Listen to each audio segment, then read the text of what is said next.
La culture générale est une matière hasardeuse qui laisse peu de place à la réussite éventuelle au concours. Non. Non. L'épreuve de dissertation de culture générale est l'épreuve la plus difficile en prépa. Non. Il n'y a pas le droit à un peut-être. Donc, oui. Troisième préjugé, les cours de... Bon, alors compliqué, hein, mais les cours de culture générale de première année ne servent à rien. Non. Non.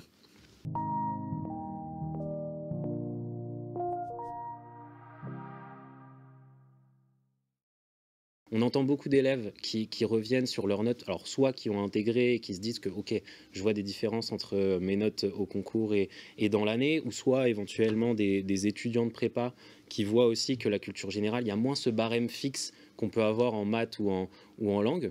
Qu'est-ce que vous en pensez? Peut-être Frédéric pour commencer. Alors, c'est vraiment un préjugé. Je ne vais pas rentrer dans le détail de certaines analyses qui ont été faites, qui ont poussé à donner la même copie à plusieurs correcteurs en mathématiques, parce que c'est souvent là qu'on va faire le distinguo, et en culture générale. Le résultat est assez surprenant, puisqu'en culture générale, les notes convergent, mais très fort, 1 point, voire 2 points d'écart. Alors c'est toujours 1 point ou 2 points d'écart.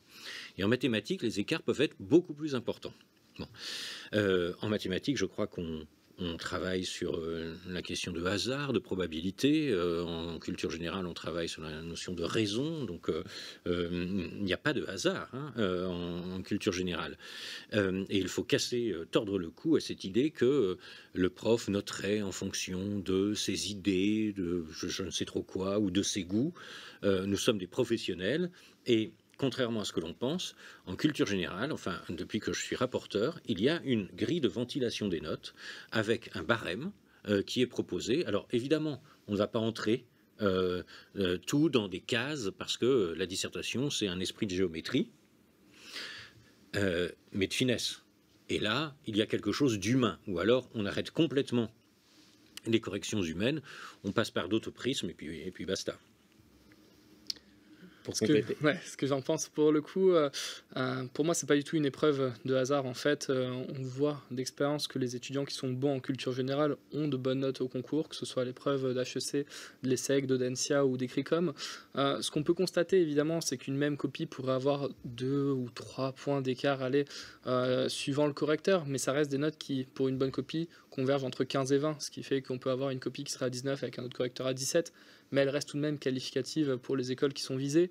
Une mauvaise copie pourrait être à 6 ou à 7 d'un côté, ou 8 ou 9 avec un autre correcteur, mais en général, les correcteurs sont alignés sur les mêmes attentes, déjà d'un point de vue méthodologique, puisqu'on voit aussi qu'il y a une forme qui est attendue.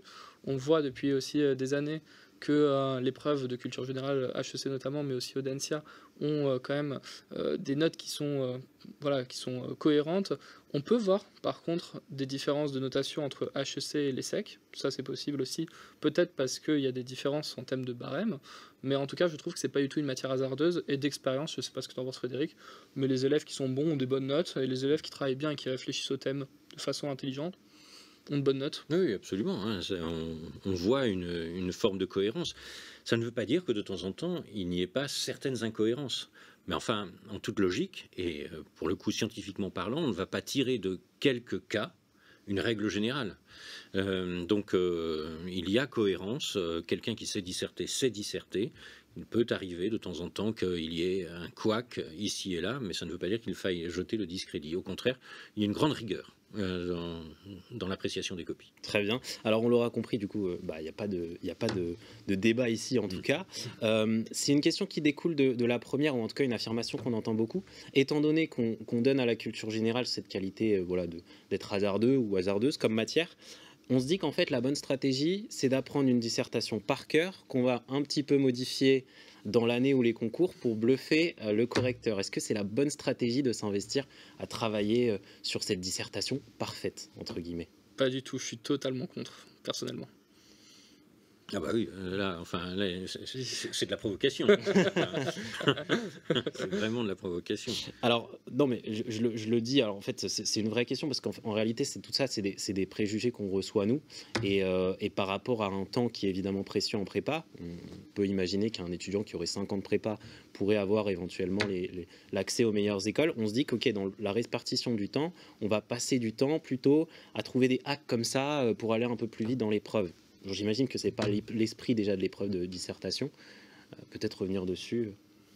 Je commence. Très bien. Alors moi, je suis totalement contre pour la simple et bonne raison que, à mon sens, l'épreuve de culture générale, c'est une épreuve de réflexion personnelle, c'est une épreuve qui nécessite justement du recul, de la spécificité. On ne peut pas considérer qu'une dissertation parfaite avec 9 paragraphes qu'on apprend par cœur et qu'on restitue, peu importe le sujet, puisse passer sous prétexte que, en modifiant la première phrase d'un paragraphe, finalement ça s'adapte parfaitement. Donc moi je suis totalement contre là-dessus. Deuxièmement, je trouve que c'est un nivellement vers le bas. Ça veut dire que on considère finalement que les étudiants ne sont pas capables de produire par eux-mêmes une copie qui soit intéressante et intelligente, ce qui finalement va à l'encontre des valeurs de la matière. Et troisièmement, et ce qui est à mon sens le plus important, c'est que finalement, quand on ne se confronte pas au sujet, finalement, on perd aussi tout l'intérêt de la prépa. Parce que finalement, certes, il y a une note qui va varier au concours. Alors d'expérience, je ne sais pas si toi c'est le cas, mais on voit voilà, des personnes qui nous disent « Ah oui, mais je connais quelqu'un qui a eu... » Oui, mais pour combien sont tombés pour un seul qui a réussi, encore qui est passé entre les mailles du filet, et qui, selon moi, est de moins en moins le cas. Et donc finalement, on retrouve des personnes qui ne jouent pas le jeu aussi de la culture générale, parce que certes, il y a une bonne note à avoir à la fin, mais en réfléchissant personnellement, en ayant vraiment pris le temps de prendre du recul sur le thème, on l'aura aussi, et de façon beaucoup plus certaine, à mon avis. Mais en plus, sur du long terme, on perd tous les bénéfices de cette belle matière, qui nous permet, dans le monde du travail, ou même en école, d'avoir des bénéfices clairs. Puis il ne faut pas oublier que la dissertation, c'est un exercice de communication. Et qu'on oublie assez souvent, or c'est déterminant, que cette dissertation va être lue par un lecteur qui se trouve être en plus celui qui va mettre la note. Donc la dissertation unique, c'est non seulement prendre l'étudiant pour un imbécile qui ne pourrait pas penser par lui-même, mais c'est prendre le correcteur pour un imbécile. Parce que c'est une rencontre, on ne peut pas imaginer...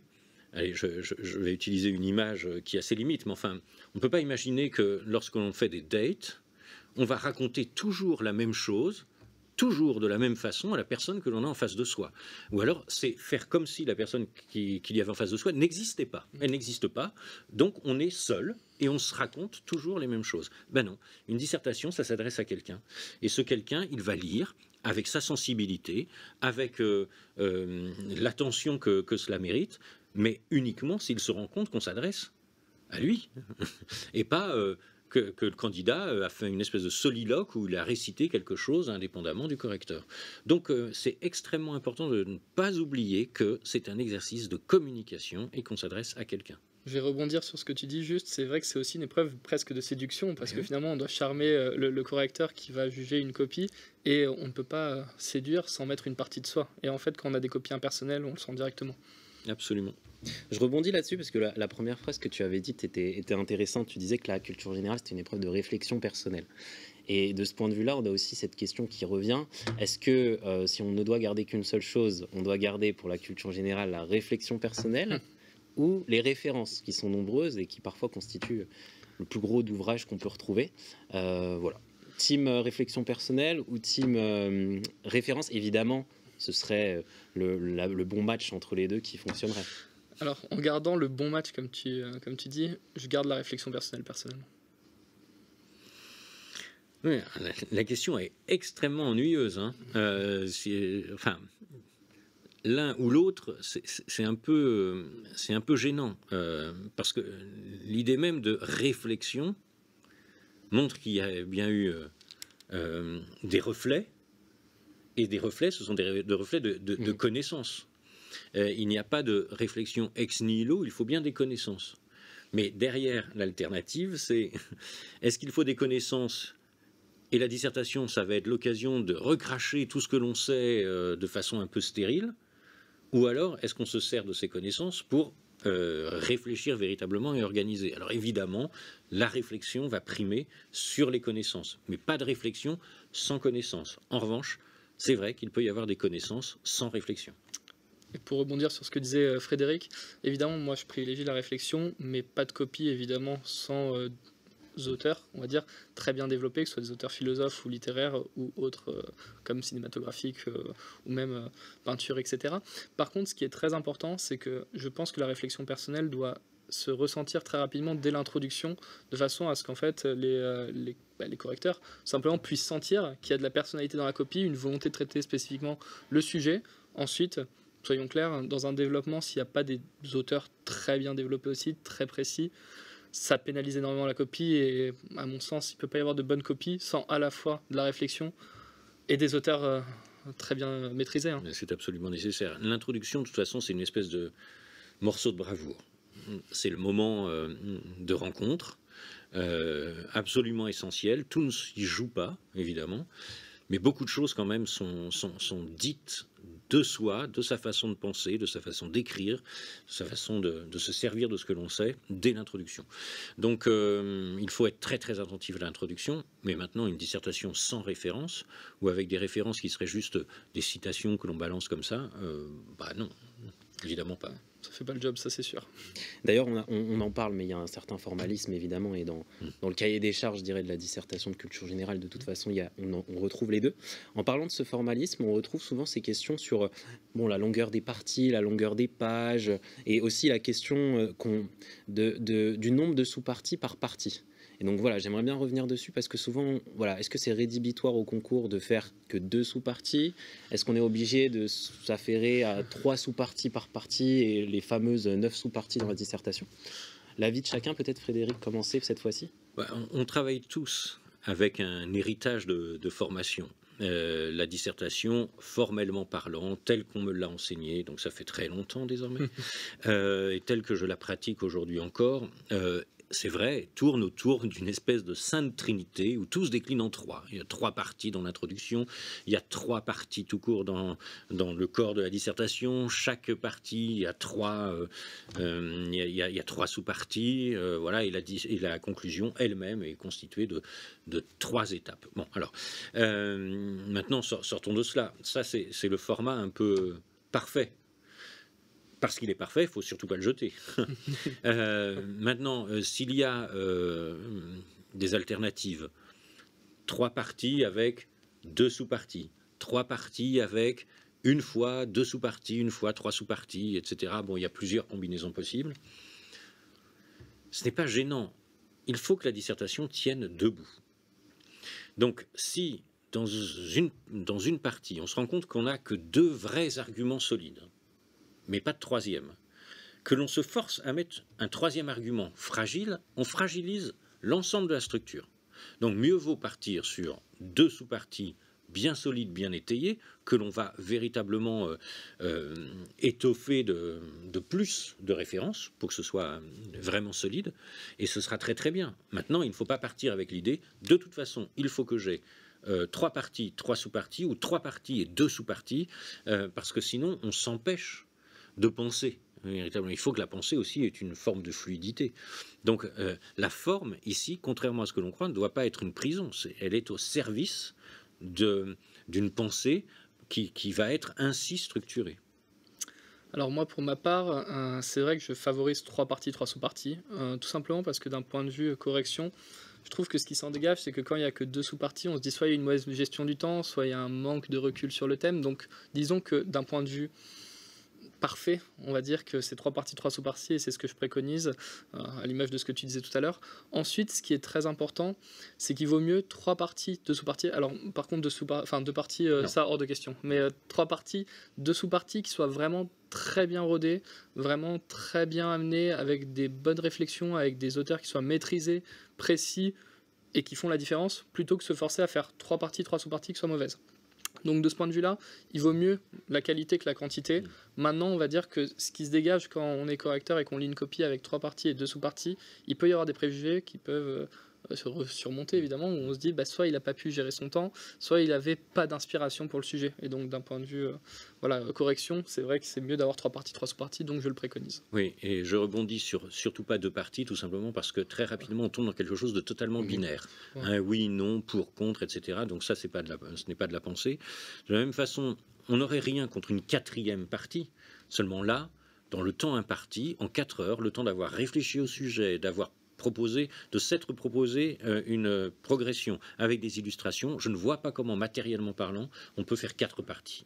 Franchement, ça ne tient pas en 4 heures. C'est impossible d'un point de vue timing. Mais la 3e partie, en plus, c'est à mon sens la plus intéressante de ce point de vue-là. Donc, Question suivante. Bon, derrière la simplicité de la question, en réalité, c'est une question de plus en plus profonde. Je pense qu'il y a une certaine progression aussi dans les questions. Pas besoin de travailler la culture générale, mais derrière ça, en fait, ce que je veux amener, c'est surtout l'idée selon laquelle la culture générale, c'est une matière où l'héritage, qu'il soit bon ou mauvais, de la terminale, va avoir une influence, notamment par la forme de la dissertation et les qualités qu'on peut avoir héritées éventuellement de je sais pas, les qualités culturelles qu'on pourrait avoir ou autres. Est-ce que la culture générale, ce serait un ovni dans les différentes matières où le travail qu'on consacre, le temps passé, peut parfois ne pas être très rémunérateur comparé à une autre matière, parce que précisément on a des difficultés qu'on retrouve, notamment liées à la forme. Je pense aussi à des élèves qu'on a eu qui avaient de gros problèmes orthographiques ou autres, qu'on va difficilement pouvoir corriger au fil de l'année. Par rapport à cette question-là, au-delà de juste simplement ne pas travailler la matière, qu'est-ce que vous en pensez tous les deux ? Alors que je rassure tout le monde déjà, la plupart des étudiants qui arrivent en classe préparatoire ne maîtrisent absolument pas l'exercice dissertatif. Donc là, il y a presque une remise à zéro. Il faut complètement repenser l'exercice dissertatif, le rapport à la dissertation. Donc ça, c'est une chose. D'un point de vue formel, sur l'écriture, c'est vrai qu'on rencontre de plus en plus de problèmes orthographiques. Bon, ça, c'est factuel. C'est un héritage du collège et du lycée. Je ne blâme pas mes collègues, c'est juste que quand on a 4 heures ou 4 heures et demie de français par semaine, ce n'est pas assez pour tout faire ce qu'il y a à faire depuis le collège. Donc beaucoup d'étudiants arrivent avec un niveau d'expression, et ce n'est pas que de l'orthographe, c'est la précision du vocabulaire également, c'est-à-dire le champ sémantique qui se trouve un peu réduit. Il y a du travail à faire, mais ça... ce n'est pas impossible. Enfin, honnêtement, chaque année, je me retrouve pendant 2 ans face à des étudiants dont certains ont des vraies difficultés, certains même ont un français parce que ce n'est pas leur première langue, c'est pas leur langue natale, donc ce sont des choses que l'on apprend et qui apprennent. Et j'aurais envie de dire à certains petits français, comme on dit, qui considèrent parce que c'est leur langue, il n'y a pas à la travailler, au contraire. Il y a un jeu qu'on pratique dans ma prépa, enfin en tout cas avec moi, c'est 1 mot par jour. Voilà. 1 mot, je me fais fort d'utiliser des mots qu'ils ne connaissent pas, c'est pas trop compliqué. Et ils doivent absolument réutiliser le terme au dîner, le soir, entre eux, etc. Bon, ça fonctionne. Au bout de 2 années de 6 heures de cours par semaine pendant 2 années, on arrive à en faire des choses. Et puis, l'exercice de résumé est un exercice extrêmement utile parce que ça permet une intimité avec la structure de sa langue, sa syntaxe, son orthographe, la précision du vocabulaire. Je regrette, comme bon nombre de collègues, la disparition de la contraction de texte au concours. Bon, c'est ainsi, on va pas pleurer encore des années, mais c'était une aide précieuse pour la maîtrise de la langue. Bon. Donc, mais rien n'est impossible. J'ai vu des étudiants arriver avec un niveau d'orthographe où franchement les pénalités les menaient systématiquement à 1 au résumé. Voilà, c'était 1 parce qu'il y avait trop de fautes. Et qui au concours ont 18, 19 ou 20. Et ça leur donne des émotions sincères. À moi aussi d'ailleurs, mais ça donne des émotions sincères. Oui. Quant à la culture, là on n'est pas tous égaux. On peut naître dans une famille extrêmement porteuse culturellement. C'est vrai que ce sont des choses qu'on n'a pas à acquérir parce que c'est naturel. Et puis quand on est dans un environnement qui est moins porteur culturellement, d'abord on a appris autre chose autrement. Bon, voilà. Et là, il y aura un gros travail qui est à faire. Mais 2 ans, ce n'est plus 1 an comme autrefois. 2 ans, ça laisse du temps. Si on a un peu de gourmandise, un peu de curiosité pour la culture, sinon on ne fait pas des études comme celle-ci. Hein. Ça laisse du temps pour apprendre des choses. Et puis ensuite, la vie se charge de rendre solide et faire sens à ce que l'on a appris. Ouais, alors d'un point de vue héritage, comme tu disais, est-ce que finalement on est condamné à être mauvais en culture générale si on n'a pas le bagage depuis la terminale? Je pense totalement non. C'est-à-dire qu'en 2 ans, on a vraiment le temps de faire les choses différemment et de vraiment bien progresser. Par contre, je pense qu'on peut bosser la culture générale des centaines d'heures et rester bloqué à des mauvaises notes si on ne l'apprend pas de la bonne façon, si on continue de faire des exposés, à recracher par cœur des choses qu'on ne maîtrise pas ou qu'on ne fait pas l'effort de traiter le sujet dans sa spécificité. Au contraire, je pense aussi, peut-être que tu l'as vu aussi très fréquemment, je le sais, mais qu'il y a des élèves qui font des ascensions fulgurantes parce qu'ils comprennent très vite finalement l'enjeu, parce qu'il y a une bonne maîtrise de l'épreuve. Donc je pense qu'en réalité, en 2 ans, on a vraiment le temps de faire les choses différemment, de bien progresser, d'aller chercher de très bonnes notes. On parlait tout à l'heure de belles histoires et t'en as connu et on en a connu avec des étudiants par exemple qui sont venus nous voir, des étudiants par exemple aussi marocains qui nous disaient comme je ne suis pas un étudiant français, la culture générale, je vais être bloqué à 8, 9, 10 et qui finalement obtiennent des très bonnes notes aussi, des 16, des 17, des 18. On voit aussi des étudiants qui sont paniqués parce qu'ils sont dyslexiques et qui finalement obtiennent aussi des très bonnes notes. Donc je pense vraiment qu'il y a des choses à faire, mais il faut les faire bien. C'est aussi le rôle des professeurs, voilà, de pallier par moment un manque de culture initiale, mais j'aime pas trop ce terme-là. Mais disons que voilà, si on n'a pas tous la même culture initialement, c'est aussi le rôle des professeurs d'amener cette culture, et c'est pour ça qu'ils ont des cours de culture générale.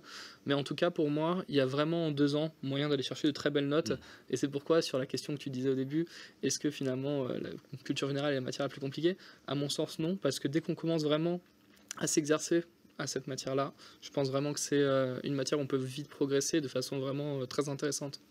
Je vais faire un peu l'avocat du diable désormais, parce que bon, la culture générale, a priori, ce serait une matière sur laquelle on peut beaucoup progresser, une matière où l'héritage du passé n'a pas éventuellement tant que ça d'influence, où bon, les hacks ne sont pas possibles, mais en réalité, c'est une matière qui se travaillerait très bien. Selon vous, qu'est-ce qui différencie un élève du coup qui peut avoir ses difficultés de départ, mais qui arrive à pallier à ses problèmes et à intégrer avoir une bonne école et obtenir une bonne note au concours, et un autre élève qui voilà traînerait ses difficultés tout au long de l'année? C'est plus compliqué évidemment, ça dépend des élèves, mais à votre avis, quel est le point important qui sépare ces deux candidats pour les concours? Peut-être Piccinno cette fois-ci. Allez, je commence. Alors pour moi, c'est 2 cas de figure, évidemment. Chaque cas est personnel et il faut le traiter de façon spécifique. Mais disons que globalement, pour moi, ce qui fait vraiment la différence d'un point de vue concours, ça va être la capacité de l'étudiant à vraiment essayer de comprendre en fait le thème. Pour moi, on ne peut pas progresser si on ne se pose pas pour comprendre pourquoi un thème est complexe, pourquoi finalement depuis des siècles et des siècles, qu'on soit sur du classique, du contemporain, sont des thématiques qui nous prennent la tête, qui sont complexes et paradoxales, et aussi de se confronter à des sujets, parce que si on rédige pas, on ne peut pas finalement arriver le jour du concours avec 1 ou 2 dissertations réalisées dans l'année et se dire tiens, je vais avoir 20 sur 20 en dissertation. C'est comme tout, il faut de l'entraînement. Un marathonien, il va courir pour s'entraîner avant le marathon, il va pas le faire sans jamais s'être entraîné. C'est pareil pour la culture générale, et je pense que il faut vraiment prendre du recul sur le thème. C'est vraiment la priorité initiale, et ensuite il faut vraiment avoir l'aide des professeurs, mais aussi d'une culture personnelle, pour aller chercher des auteurs précis qui finalement sont à l'image de nos réflexions et aussi de ce que l'on pense d'un thème, aller chercher des auteurs, s'intéresser aux auteurs, à cette culture-là, philosophique, littéraire, pour ensuite avoir finalement quelque chose de très complet, à la fois d'un point de vue réflexion, mais aussi d'un point de vue culture, pour arriver finalement à faire des dissertations complètes. Donc je pense que c'est vraiment ça qu'il faut travailler s'il y a un truc à garder. Et pour toi, Frédéric? Moi, il y a 2 choses en complément de ce que Pichi vient de dire. La première, c'est vraiment faire confiance aux enseignants. C'est extrêmement important. Un athlète entraîné pour le plus haut niveau qui refuserait d'écouter les conseils de son coach, il va droit à l'échec. Donc il faut juste accepter un moment de se dire « Ok, là je ne sais pas encore, donc je fais confiance à ceux qui savent, qui sont habitués à préparer au concours. » Donc, vraiment, laisser tomber toute cette résistance et toute cette énergie vaine d'aller contre les conseils que l'on donne, quand on sait que les conseils sont faits pour faire réussir les étudiants. Pas d'autre raison. La seconde chose que j'ai envie de dire, c'est qu'un étudiant, il peut réussir s'il est animé, mais ça, c'est... Voilà, tout le monde n'est pas animé à la même hauteur, même si ça se développe. de ce que Spinoza appelle la libido sciendi, le désir d'apprendre. Sans ce désir, donc, qui est aussi une forme de curiosité, hein, c'est cette curiosité absolue. Enfin, on dit souvent que la curiosité est un vilain défaut, mais quelle horreur de dire ça à un enfant. La curiosité est la plus belle des qualités. Sans ce désir, il n'y aura rien qui se passera. Parce qu'on est, globalement parlant, des êtres de désir, et désirer savoir, c'est absolument essentiel. S'il n'y a pas cela, si on est passif devant son apprentissage, on pourra réussir des choses, mais on n'ira certainement pas atteindre le sommet. Je bois vos paroles depuis tout à l'heure. J'imagine que c'est la même chose pour les étudiants qui nous regardent. Dernière question, peut-être pour donner un peu d'espoir aussi. Bon, vos expériences sont différentes, mais qui se rejoignent assez. Hein. Dans les deux cas, c'est de la formation pour les étudiants et de l'enseignement. Frédéric, dans ton cas, j'imagine que tu en as suivi des étudiants hein, depuis toutes ces années. Une anecdote peut-être d'un étudiant qui a, et ben voilà, pour balayer un petit peu d'un revers de main tous ces préjugés, qui voilà, a marqué ton esprit ces dernières années ou ces derniers mois, avec justement un parcours qui était, voilà, bon, pas facile peut-être au début, mais pour une fin heureuse. Je vais un peu rebondir sur ce que tu disais, Samir. Alors, j'ai beaucoup de belles histoires, en réalité, avec des étudiantes et des étudiants. Mais je pense tout particulièrement à un étudiant qui espérait précisément, parce que tu as parlé d'espoir, qui espérait avoir une bonne note au concours. Et j'ai toujours répété la même chose, qui est une espèce de ligne de vie, hein, qui est d'ailleurs écrite sur la tombe de Nikos Kazantzakis, un auteur grec, et qui dit je n'espère rien, je ne crains rien, je suis libre. Et je lui ai répété, lui qui m'avait dit de toute façon c'est pas fait pour moi, j'y arriverai jamais, rien, j'y arriverai jamais. Je lui avais dit libérez-vous de vos espoirs, libérez-vous de vos craintes, croyez en vous et travaillez, agissez, parce qu'il n'y a que ça qui va compter, et ainsi vous vous libérerez de toutes les enclumes que vous traînez. Bon, il a eu 18 en dissertation, alors qu'il s'est mis à travailler un peu tardivement, mais tout à coup il a compris que mais non, ce n'était pas interdit, il n'y avait pas de chaîne, qu'il pouvait s'en libérer. Et des cas comme celui-ci, qui s'appelle Baptiste, et qui se reconnaîtra peut-être s'il écoute cette vidéo, j'en ai plusieurs à donner, et c'est toujours la même chose, il faut se libérer et agir surtout, se passer à l'action. Super. Baptiste sera content, je pense. En tout cas, entièrement d'accord avec ce qu'a dit Frédéric, c'est qu'en fait, il faut se libérer de ce poids-là un peu psychologique. Très souvent, c'est presque plus des barrières psychologiques qu'on se met plutôt qu'une réelle incapacité à progresser. Alors, voilà, des histoires, on en a eu. Difficile d'en citer une. Souvent, on n'a aussi pas envie de blesser tous ceux qu'on n'a pas cités, mais il y a plein de belles histoires, vraiment. Donc, j'ai pensé à tous ceux que je ne citerai pas, en tout cas. Là, pour cette histoire, je vais garder une histoire qui date de cette année, puisque c'est la plus fraîche que j'ai en tête. Mais en tout cas, c'est un élève qui s'appelle Nathan, qui venait d'une prépa de proximité, et qui nous a rejoint en début d'année avec 7 de moyenne, et beaucoup de désespoir en fait face à cette matière, en me disant mais je comprends pas, j'adore la philo, je pourrais bosser ça tout le temps. Je lui ai dit, bon, déjà, philo, ça commence mal. Et ensuite, je lui ai dit, essaye vraiment de comprendre ce qui est attendu sur le thème de la violence. Arrête de te brider dans tes réflexions, parce que finalement, tes copies manquent en fait de personnalité. Elles sont finalement très neutres. En fait, on voit qu'il y a une volonté d'apprendre, ce qui est bien, une volonté de réfléchir par moment. Et au fur et à mesure, je lui ai demandé de beaucoup rédiger et de se laisser aussi prendre au jeu du thème de la violence. Et au fur et à mesure, j'ai reçu 1, 2, 3, 5, 10 intros, puis ensuite des paragraphes, puis ensuite des grands 3. Tiens, Pitchy, qu'est-ce que t'en penses? J'essaie de changer un peu mon approche. Et au fur et à mesure, je lui disais, bah, écoute, c'est de mieux en mieux. Là, je commence vraiment à sentir quelque chose d'authentique. Et résultat, 18 et 16 au concours à HEC et à l'ESSEC. Et une très belle réussite, et finalement Nathan très heureux. Donc voilà, honnêtement, ce qu'il faut retenir, c'est ce que tu disais tout à l'heure, en fait, c'est ces barrières psychologiques, et vraiment se laisser aller aussi à de la personnalité. C'est ce qu'on veut voir dans une copie, on veut de la personnalité, et évidemment du thème, et de l'entraînement. C'est ce qui joue. Et ce qui en ressort, c'est que c'est de la psychologie, finalement.